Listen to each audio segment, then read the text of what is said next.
Well, 2024 is winding down as a wild year for learning and memory trends, and that's largely because 2024 has been marked by record levels of disruption from artificial intelligence technologies. But have these technologies really changed that much for we learners and we people who love to use memory techniques in any practical sense? And are they helping our human memory? If so, who exactly has been helped? And if some people are getting helped, who's left behind? Well, I'm in touch regularly with learners who experiment wildly with learning technologies, and some of them report substantial results, but I also hear from people who just wind up feeling more overwhelmed, and often one of their problems is that they just don't understand mnemonic theory. They don't understand how to make good memory palaces, or they have some lack of understanding of things like the magnetic modes, etc. Then there are people who are innovating with new technologies, and they're hoping to help more people by meeting those people where they're at, which is all too often with their attention buried in devices, sometimes the devices that people are using to help with memory techniques, such as getting a AI to help develop a memory palace or getting it to develop your mnemonic images, etc.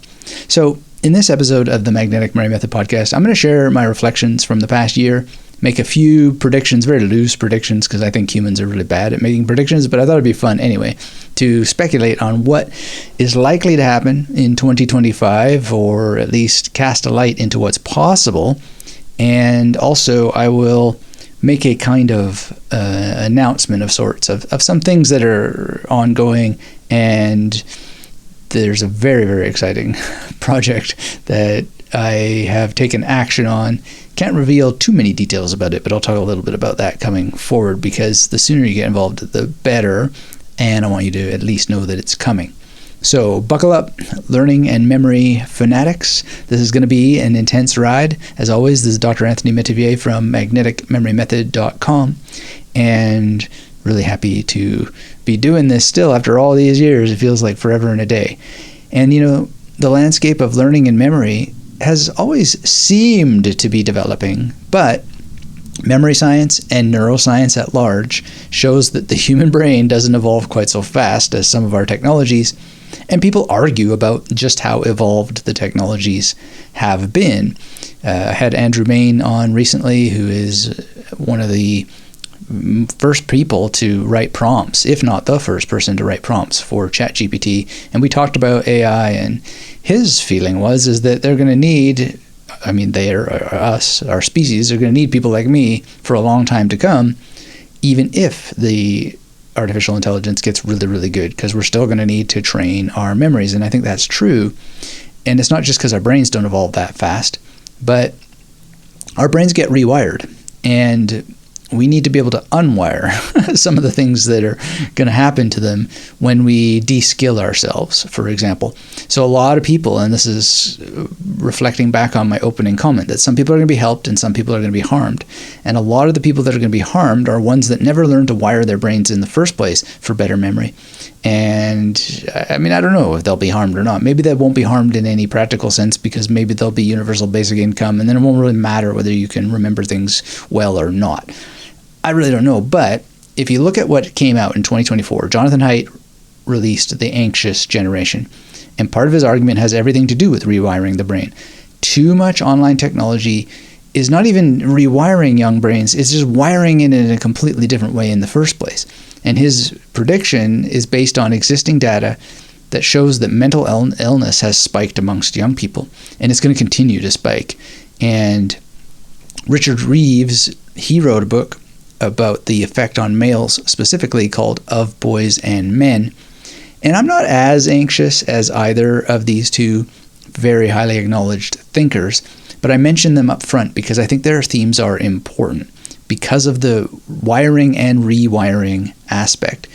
Really, the brain hasn't changed, as far as I can tell and as far as I understand about evolution. But I've got a really bold prediction coming up about some very alarming trends that I see, possibly revolutionizing how we learn in ways that could be really good, but could also be really bad, because they fundamentally alter how we experience consciousness itself.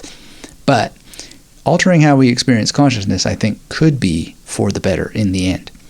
Okay, so the first trend I see going on has to do with the topic I think that's close to all of us, and that is sleep. People are going to continue to erode their memory and their critical thinking because they're not really taking care of their sleep. They're spending more time in bed with devices. And there was a very interesting study published in Science in 2024, and they talked about how sleep does more than help form memories. We know a lot about consolidation, and I've talked about it on the podcast before. But also, this research shows that, the terms that they use is that sleep helps establish and maintain what they call network stability based on what another study I read calls neuronal assemblies. So there's something about the strength of your brain physically, the neurons, how they assemble together, that is assisted by sleep. So network stability sounds kind of computerish, right? Well, the brain is not a computer, but there is a very real sense that information flows between us like software code. So I am saying words and your brain is decoding what I'm saying because you have the language of English coded into your brain, the hardware of your brain. And sleep ruins the ability to process at any substantial and significant speed. I know this because this major project that I mentioned, I was so tired when I was going through the first phase of it. I was getting paranoid because I was so nervous about many aspects of it. I was having a hard time sleeping, and I wouldn't be able to really process very quickly what various people were telling me. And it made an impact on the project. And, everything's going to be okay, but I made some mistakes, etc. And sleep not only ruined my ability to process what was happening at speed, but it also made my recall of certain details not that great. And then it also ruined my critical thinking or damaged it. Again, everything's going to be okay, but man, did I ever make a lot of dumb mistakes. And part of the problem is that sleep ruins or maims working memory. You got to be able to juggle multiple details in real time when you're making decisions. So if you don't sleep properly, you're more easily influenced by emotions instead of reason. And, there's other research that I've cited, and if you want to come and look at the blog, you can look at the research links and so forth. But some researchers, they have shown that emotions and memory are very, very tightly connected. So what this means is that you will have possibly in every logical decision, no matter how logical, some emotional component. But if you're really, really tired, those emotions will override logic, and you'll be even trapped in thinking that your emotional decisions are logical because your critical thinking has gone so out the window, right? So you really want to make sure that you've got to make good effort in 2025 on your sleep, because I predict that those who don't are going to wind up in all kinds of dead ends and mazes that you could avoid if you just took care of your sleep. And be careful around these apps that say, oh, blue light is okay to use this device in bed or whatever. Instead of that, try in 2025, or just start right now, to give yourself 2 to 3 hours of digital fasting before you go to bed. And your memory and your thinking skills are going to thank you for it. And, robot learning products are probably going to flood the market. They already are, right? And I don't want to boost any particular company by citing all kinds of specific examples. But, I work online. Advertisers target me all the time with automatic course creators, instant ebook, artificial intelligent apps, and they tell me, oh, you can produce entire books in minutes, and you can script flagship courses ready to be recorded within an hour or less. And, maybe used well, that could certainly help experienced and ethical writers make books and produce courses, and maybe some of them will become better at it than ever before. Wordy people like me may be able to get help that isn't otherwise available because human editors are so expensive. And then I always have the problem that there are editors who just have no expertise in the memory area, so they wind up cutting out these crucial details that you really need in order to practice things correctly. So that's been a problem all along. And my book, The Victorious Mind, if you have read it, you might be surprised to know that one of the reasons why I wound up publishing it myself wasn't because I didn't have a publisher who was interested, but the publisher wanted to cut out the most important stuff. And I said, well, what's the point? So I did it myself, and I'm glad that I did.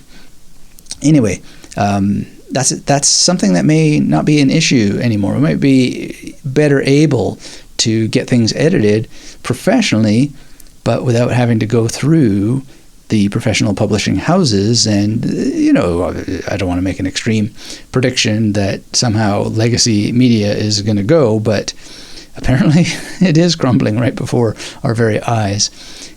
So anyway, before you get too many products going forward, I would suggest spending some time, making sure that the people that you're getting them from are real, and try to slowly dip into whatever may be robot-produced material. I have a business mentor who helped me for many, many years, and I wound up, getting one of his books that he openly said that he produced by AI. And I was neither disappointed or amazed or anything. I was kind of was weirded out. I thought that he did that, but at the same time, it was very interesting that he did it. And in a way, you've just got to be forward thinking about these matters. Ultimately, I don't know what to say. It's just going to happen that people produce these kinds of things, and we've got to brace for it. But I would say dip your toes in rather lightly, just to make sure that you trust the people who are putting those elements in. And YouTube, of course, has been requiring that people flag whether they're using AI or not. I don't think that's going to be all that effective. But maybe, the question is, how are they going to know, right? It's not necessarily always that clear, but that's my ultimate suggestion is as much as you can, think about, is this really human content, and to what extent is that important for this? I just can't believe some of the people I've seen. They're like, yeah, look at this great thing. You can sell this book on Amazon. It's like, well, yeah, but so what? Lots of people can do all kinds of things, but that doesn't mean it's good for us. Anyway, enough about that.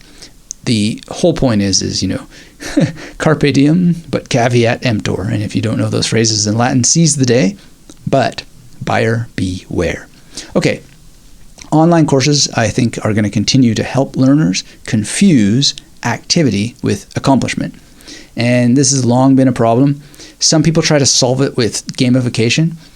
I'm not really convinced by some of the studies that I've seen around gamification helping people learn. I think that actually those studies, if you really look into them, they're often survey-based, which is not necessarily a bad thing unto itself, but self-reporting and stuff like that, I don't know how that we can do better than that, but it's one of the things I want to work on in 2025, is to do some of my own research, my own studies. Talk about that a little bit later, but in terms of what I see happening, there's more coins, more ways to collect points and badges and stuff like this, and I get it.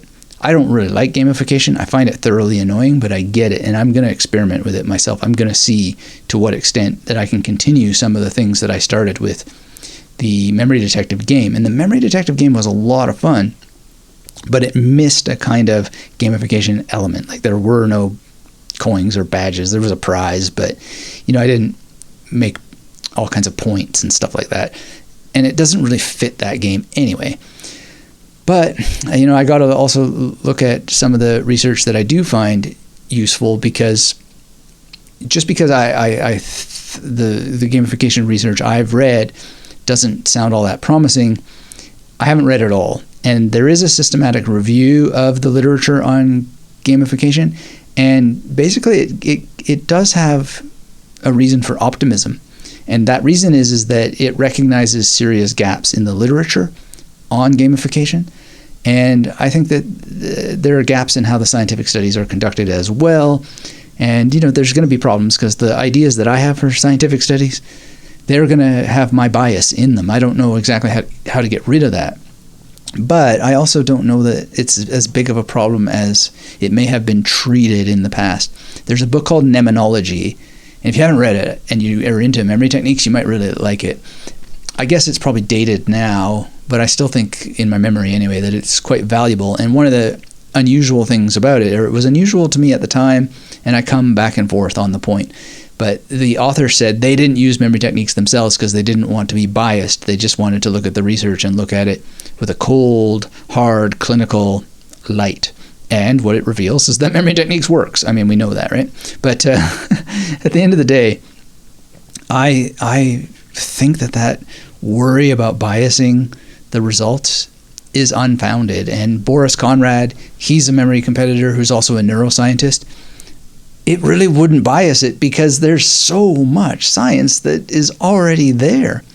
In any case, Nature has reported on how there are problems, validation problems, and there's so many things in the memory statistics and studies that we've got to think it through. Anyway, I'm mumbling a little bit here because I don't know exactly what I'm trying to say, other than that I want to work on this problem and I have ideas about how to do it. I have 4 key ideas, but we'll get to that a little bit later.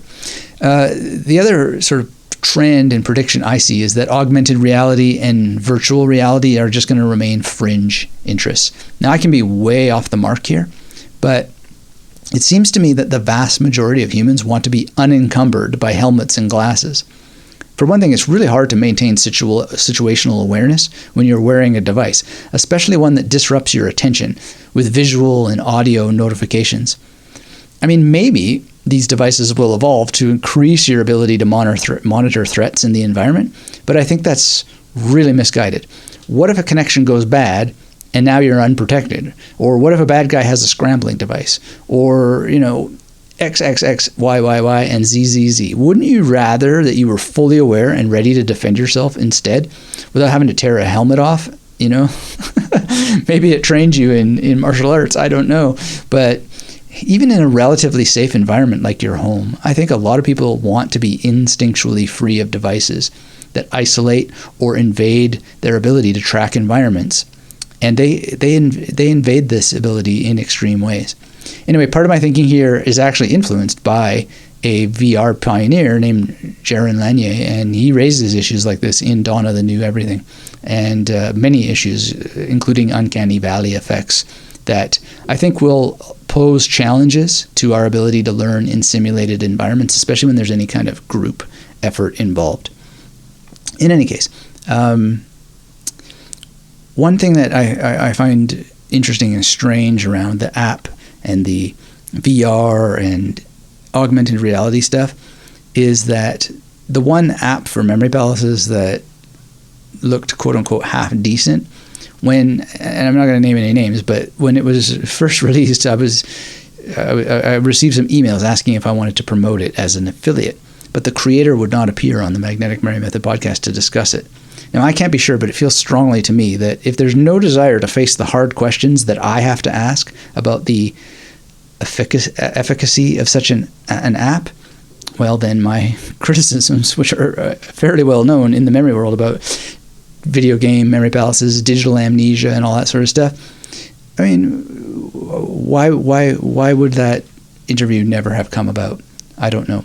Other than that, maybe there's an implicit acknowledgement that those are real issues and the results are maybe just not there. And I don't think that they probably ever can be at scale because the memory palace is already virtual. Your entire experience of external reality is already virtual. Why? Because your brain is a producer. It's an experience machine, if you use the term that Andy Clark gives it in his book by that title, The Experience Machine. And so we don't actually perceive reality. What we perceive is a virtual construction of it. So memory palaces are always already virtual, which you would think would mean, well then, okay, I can use a virtual memory palace through an augmented reality or a virtual reality app. But I think actually what that ends up doing is it places an interface between you and your virtual representation of reality. So you have a virtual representation that just creates some kind of So we have zero latency almost, and then it creates something that makes it like 1 latency or 2 latency because you have additional processing, you have additional cognitive load. And your spatial memory, because it has no interface between you and a room, maps out that room very, very nicely. But if you then put on goggles or you look at a screen and you memorize a room that you haven't been in, well, then that's not zero latency. That's now latency that will have different levels of cognitive load depending on who you are. Which is to say that we shouldn't use virtual memory palaces or experiment with it, etc. But I am the recipient of thousands of emails, often more than 1,000 in a month, if not 2,000 or 3,000, depending on what's going on. And I just hear from people all the time who say, I really want to use, video games, or I want to use cartoons or whatever, and they're good to experiment with for brain exercise, but they just really don't produce for most of us. And I've only had people say that there are people who do really well with it, but I haven't seen super interesting demonstrations from it. Idris Zogai was on the podcast years ago, and he said there's one competitor who uses a lot of them. And, these are invented or memory palaces based on TV shows or video games, etc. But that's hearsay. And he didn't, as far as I remember, he didn't even name that guy. So who knows? We really don't know the mysteries of other people's minds. My prediction is just that it's not going to be popular at scale for memory anytime soon. And I'll be happy to be corrected on that because I would love for more people to use memory techniques. So it's not like I have some wish for it not to work. I just don't see the evidence. All right. The next thing that I predict is very positive. I think more people are going to take their health into their own hands. There are foods that harm memory. There are foods also that can help improve memory, along with making sure getting enough exercise is part of your world. And, I've told this story many times before. It's in The Victorious Mind. Memory techniques worked really well for me when I ate horribly during university and spent most of my university years quite drunk. I even performed reasonably well at a memory competition against Dave Farrow while I was completely hungover. But that's nothing to be proud of, right? And my memory and use of memory techniques has just been so much better since I sobered up in 2015. And that day of the competition with Dave Farrow was the day that I went into sober mode. And I never had alcohol again until around 2022, and I just started to help with some digestion issues, experimenting with a glass of wine every once in a while, and that seems fine. But I never went back to the kind of drinking that I used to do before. So I think that we see a lot of people using the internet to do a lot of research and do more to take care of their health. Maybe I'm just willful in this regard and not really paying attention to other aspects of reality, because they do say that more and more people are developing diabetes and eating junk food, etc. But it can still be that the majority of people are in bad health, but there's a growing minority of people starting to take care of things. Anyway, I'm totally happy to acknowledge my bias. Again, I get a lot of email from people, and people reading The Victorious Mind have told me that they were inspired to clean up their diets, to get rid of alcohol, and also just to spend more time exercising and meditating. So I think that's just going to continue. And if it doesn't, then I hope that something will help tip it in the scales so that it does continue, because it's really, really beneficial. Along those lines, I think that interest in memory and aging is going to explode. So I'm working right now on writing a column in a publication that is for people who are of retirement age, and that's part of the reason why I make this prediction. But also I think of people like Harry Lorraine, Tony Buzan. These were incredible educators who were proof of concept. They were so sharp in their older age. Lorraine continued doing magic tricks that required a lot of heavy memory lifting into his 90s. And when I met Buzan, he looked far younger than his age. He was mentally sharp in ways that only consistent memory training enables. So people find me because they're often searching for more information about Harry Lorraine, Tony Buzan, etc. And they're inspired, but they may not know what those people look like or anything about what age they lived to. And I just wish that you could have met them, because they were so happy and so sharp. And I hope that that will transfer to me as well. I'm not as good an entrepreneur, I don't think, as they were, so that might cause challenges for me when it comes to the matter of sleep and so forth. But in any case, the core point is that ours is a time for aging, and even though mistakes are going to happen as medical science continues developing better treatments, we often have people who sacrifice themselves either willingly or unwittingly as they surrender themselves to new medical procedures. And that's very sad, but it's needed in order to benefit other people when they use what happens to learn, right? And that means that a lot of us are going to have a much more delightful time aging, but we still need to take responsibility for our physical and mental health. And I'm just inspired by people who were on the podcast. Matt Barkley, he tackled the aftermath of his cardiac arrest by memorizing Psalms. He got in front of his church congregation and was reciting these lines. Such a beautiful, beautiful rendition. And there's people like Nick Castle, who was on the podcast, who said no to PTSD. And the accomplishments just demonstrate that using memory techniques they just fend off the worst symptoms that you get from things like cardiac arrest and PTSD. And I have my own wonderful recovery from depression thanks to regular memory training, and on and on. So I can just see this exploding more and more, that people are going to take care of their health and they're going to be more forward thinking in terms of taking care of how they age. Now, another prediction I have is that I think cultural conflicts will continue to impact memory. I don't talk about it much on the Magnetic Memory Method podcast, but there are realms of memory studies that get into culture, historical issues around how memory is impacted by war, etc. And I just want to make one little simple point about this. There are people who believe that they are correct about certain issues of history and what is right and what is wrong in the world. And I'm not saying that they're wrong, but what is it about memory that makes anybody think they're correct about anything, right? And I think it's partly implicit memory. And implicit memory is the thing that makes us learn on autopilot. So you know how you just learn to speak a language or to have your accent that you have. You have the accent that reflects what your parents sound like and what your region sounds like, and you don't speak as if, Japanese is your second language or anything like that if you're an English speaker. That's implicit memory. You just automatically pick it up. And if you've ever said, I can't change, that's just the way that I am, well, chances are you feel that way because automatic learning through implicit memory has you locked in this holding pattern that makes it impossible for you to see that change is possible. I think change is possible, but the reason we feel like we can't change is because we've learned this stuff automatically, and then it gets into procedural memory, and we just end up behaving in ways that are a sort of, trigger response, cause and effect, right? This is the dark side of memory. It makes it difficult for so many people to consider other points of view, let alone change perspective. I don't have a solution for this. I just think it's going to get more problematic rather than less.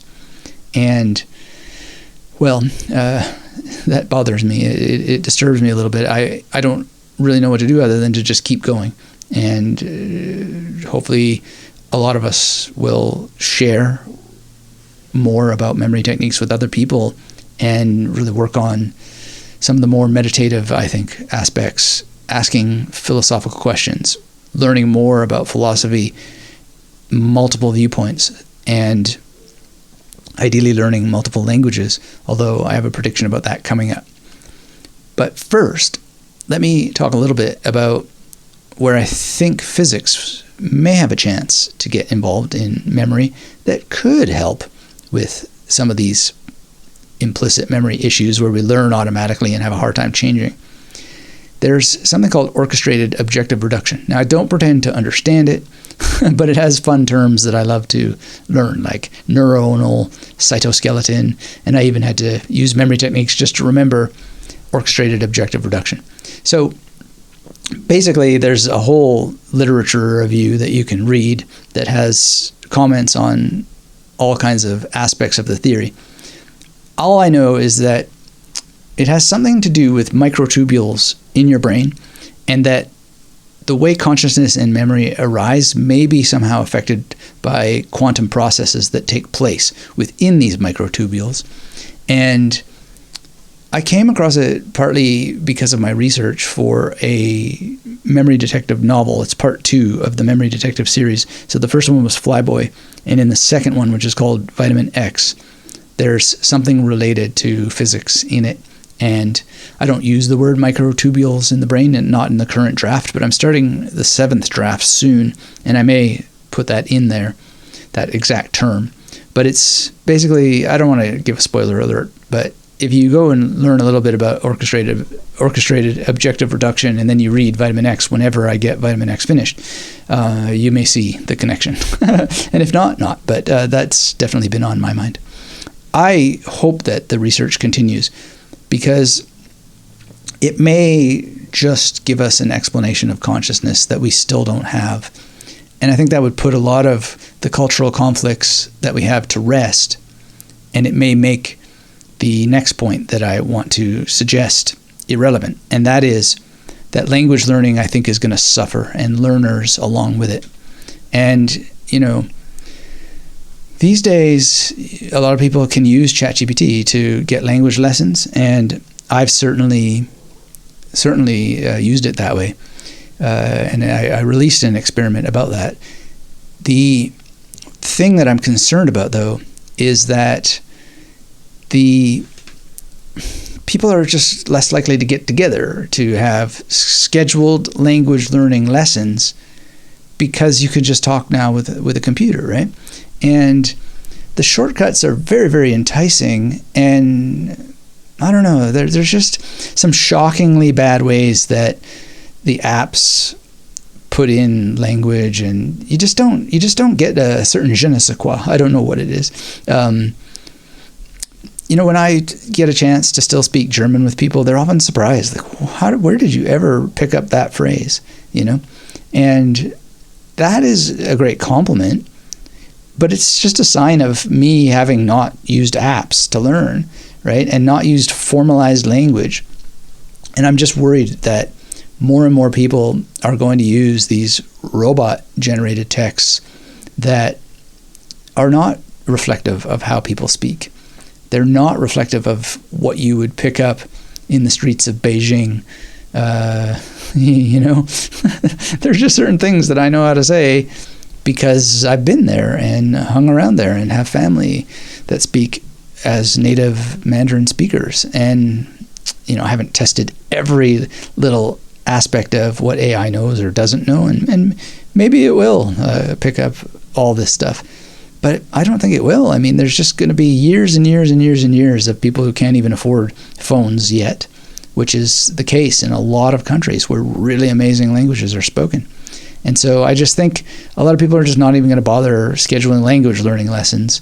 And that makes me very, very sad, because I just don't see language learning through apps really being more than a tiny, tiny technique. It's activity that feels like accomplishment, but actually isn't. That said, learning a language is a good unto itself, but one of the research projects I want to do has to do with language learning and mnemonics, and it's going to require people who are actually working with native speakers. Otherwise, it's not going to work, although we can certainly have a test group that would be involved in that. Anyway, more on that in a minute. The next prediction, I think, is really positive, and I think that polymaths, people who like to learn and master multiple topics, they're going to use these tools in powerful ways. So if you were to visit the blog post version of this, you'll see something that a student, Brian, sent me, and he read my recently released book, Phoenix Reborn, and sent me an AI slide deck version of the book. And it looks quite good, and it's got like this really cool image, and it's got a picture of me in there, and it's a fun little book I wrote. It's an adaptation of Peter of Rowena's legendary The Phoenix. But Brian, he sent an AI production with a mind map, and I can't read the print on the mind map image that he said very carefully, but it looks like it did an okay job of bulleting out. I wouldn't actually really call it a mind map. It's more like a spider diagram. But I'm not gonna lie though. Until recently, I would have thought this was really bad. But in the interviews this year, I mentioned Andrew Mayne already. Also Lynn Kelly. I've been feeling so ambivalent about AI and not really positive about it at all. But speaking with both of them, they both know a lot about memory techniques. I started to see it more positively, and I wrote about this at length in the introduction to Phoenix Reborn. And, the short version is just that Lynn's book, The Knowledge Gene, that came out in 2024, shows how that humans have always deprecated information. They've always thrown a lot of stuff away, whether it be the fact that they probably used chalk to write on the stone walls of locations like Stonehenge, to just, what I did with Phoenix Reborn. I just took the Phoenix and I got rid of all the stuff that really doesn't mean anything to our age, including the archaic language, and I modernized it. And I resisted that for so many years. I mean, when I was a professor, I remember having to teach No Fear Shakespeare, and I was so negative about this at the time. But the reality was that when I read No Fear Shakespeare, and I was really honest about it, I was like, well, they actually have some pretty cool renderings of the lines in modern language. It's not as bad as I thought it would be. I still would rather enjoy the folio A or whatever of Othello, but it's okay, it's okay to reshape these things, because we as a species do it all the time, and we're going to keep doing it. And it doesn't mean that it can't serve as a gateway drug, so to speak, to actual Shakespeare. But if Shakespeare is going to survive, and if the Phoenix is going to survive, it really needed an update, I came to believe. But I was influenced by speaking with both Lynn and Andrew. And so if you're interested in those things, I would suggest listening to those conversations with them, because if you have any anxiety around the AI and so forth, it may help you, maybe not, but whatever's going to happen. I mean, the thing about AI and consciousness and this whole idea of orchestrated objective reduction, revealing the true nature of consciousness, I think we're always revealing the true nature of consciousness. Everything we do is an opportunity to reflect on the nature of not just your own consciousness, but how reality appears to you. And does it appear in your consciousness, or does it appear to your consciousness? Those are all fun questions. And those are the kinds of questions that I memorized in Sanskrit and shared in my TEDx talk and wrote about in The Victorious Mind. And I'm a little surprised at myself that I became closed and resistant and ambivalent about the AI and it was just a phase, really. But the whole point is that for many years I had been practicing just being with the present moment and just allowing whatever is to be and explore, as Jeffrey Klempner puts it, what the is. I love that. It's worth repeating. What the is. That's kind of his definition of what ontology is, or the study of being. What is being made of? How does it operate? And I just love it. I have to repeat it again. I love it so much. What the is. Oh, it's so good. In any case, the problem with that sentence is that it makes it seem as if there's just like one what that the is, when maybe it's an infinite number of things, or it's maybe not infinite, but it's many, many sets of things. And we can observe those different sets that the different pieces fall into. And, I think about these things a lot. I won't dwell on it much further because it gets kind of intellectually noodly, and then it has a kind of, fun ideas, but so what element to it. My dissertation supervisor, he always used to say, the number one question is, so what? I love that. I've never forgotten that. And he's a very interesting guy, and I think that helped his career a lot. And we are living in a time when a lot of people are just writing stuff because they've just been allowed to explore all kinds of things without certain questions like that. Okay, so you've written this dissertation on the role of your toes in, I don't know, in a ballet while watching a David Lynch movie. Like, so what? Yes, you can come up with all kinds of wonderful word salad, but, so what?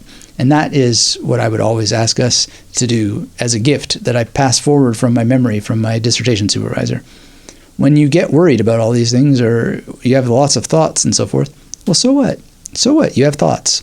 What's the real problem? And in many cases, when it comes to the work that I do in the magnetic memory method world, the problem isn't a lack of information about the memory techniques. The problem is, what are you going to do with them? And so my work shall continue. And to that end, these scientific studies that I want to do, basically there's 4 in total. And I'll be, hopefully, if I can, be so lucky to have the time that I want to run these experiments, I'll be making videos on YouTube to announce them, etc. And I'll be getting people to go through certain activities. So I'm going to have to use surveys at some level. But I would want them to start and end with actual meetings with people. And then I'm not sure how I'm going to use, quote unquote, some sort of enforcement mechanism to ensure that people are actually doing the actual techniques, in order for those who are in the test groups that use mnemonics are, quote unquote, compliant with the instructions, because that's really going to be the problem, right? And that's why normally these studies that exist that show great results, like Boris Conrad, they actually have proven that they're memory competitors.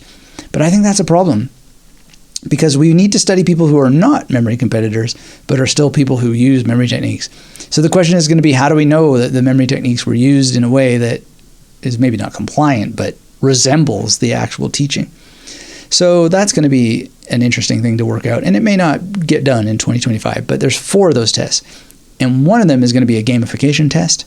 And that is this announcement that I can't fully make, but basically what's going to happen is there's going to be a new kind of game, and that game is going to allow you to participate in the creation of something very, very special.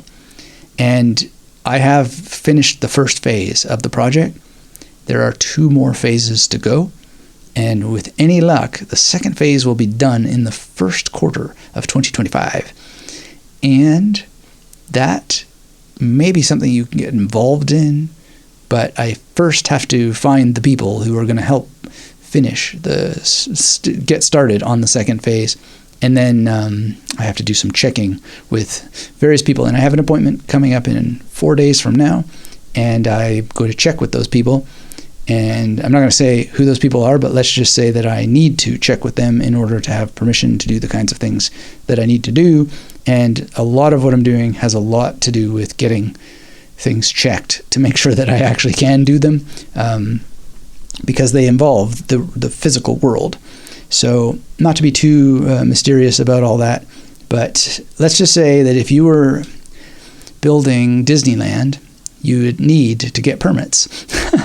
I'm not building Disneyland, but I do need to check out certain things along these lines. And it's very, very exciting times, especially since phase 1 is done. Oh my goodness. What an adventure I have been on in 2024 to pull that off. Thank you, as always, for listening to the Magnetic Memory Method podcast. I am going to continue forward with all these projects. I know sometimes I say that I'm going to do this, like my Giordano Bruno book, and then it winds up disappearing, or Vitamin X winds up taking much longer than I thought it would. In 2024, I think the number one mistake that I made was that I announced certain things too early, and then a lot of people asked about them, and they just continued to not surface. And then I wound up releasing Phoenix Reborn out of nowhere, and I learned just to stop announcing these things until they're actually done. So I'm going to try to do that, and obviously I've broken that already by announcing this project that is going to eventually surface here, and my scientific studies sorts of stuff. But also I'm going to try to be a little bit more mysterious about the things and just encourage people to keep their eyes out for notifications. But one of the projects is just to make keeping your eyes out for notifications more rewarding, and that's the gamification element, to really be involved in something that's much bigger than all of us, but that helps all of us at both communal and personal levels. And I think that's what's missing so much from the memory community for those of us who don't want to be memory competitors, Is there something that we can't participate in as a group? Or if there is, I don't know what it is. We sort of already do it in a decentralized way through our joy in going through all the memory teachers who share these things, both living and dead. But there's something missing, and I feel that I know now what it is. Action has been taken. It may be 5 years before it's all fully realized, but I think the second stage is where you could get involved, and hopefully within the first quarter of 2025 I can make an announcement. So keep your eyes open for an announcement if you're interested. A few of you already know what's happening, and man, I have seen some excitement in eyes open wide, and so I think it's the natural evolution of all that I've been working on all along, and I appreciate your kind attention and your support. And as always, thank you for listening again to the Magnetic Memory Method podcast, and until we have a chance to speak again, come visit me at magneticmerrymethod.com and keep yourself magnetic.